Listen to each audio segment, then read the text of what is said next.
Municipal commissioner గారు కూడా సానుకూలంగా స్పందిస్తా అని చెప్పాడు. అదేవిధంగా గవర్నమెంట్ స్థలాలలో ఇల్లు కట్టిన వారికి మేము ఇంటి నెంబర్లు ఇవ్వము అని చెప్తున్నాడు కమిషనర్ గారు. కానీ ఇప్పుడు వేసినటువంటి ఇండ్లు కాదు, 10 సంవత్సరాల కింద వేసినటువంటి ఇండ్లు. గత సంవత్సరం సర్వే చేశారు, అన్ని ఇండ్లను కూడా సర్వే చేసారు.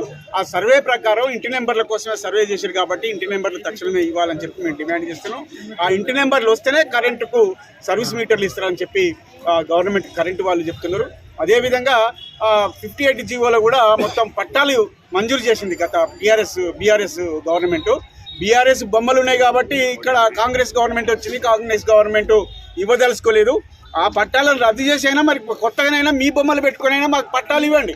అట్లా పట్టాలు ఇస్తే మాకు ఇంటి నెంబర్లు వస్తాయి, ఇంకా ఇంటికి ఇంకేమైనా సౌకర్యాలు కట్టుకోవడానికి సౌకర్యాలు వస్తాయి. ఇవన్నీ కూడా మేము గుర్తింపబడతాం. అందుకోసం తక్షణం కమిషనర్ గారు దాని మీద స్పందించి చర్యలు తీసుకోవాలని చెప్పి మేము డిమాండ్ చేస్తున్నాం.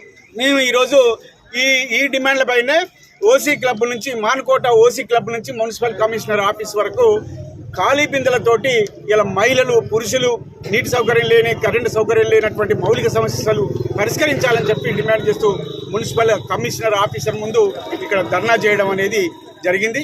ఈ పరిష్కారం కోసం మేము పరిష్కరించకపోతే ఇంకా విడతలుగా మేము ఆందోళన చేపడతామని చెప్పి మేము తెలియజేస్తాం.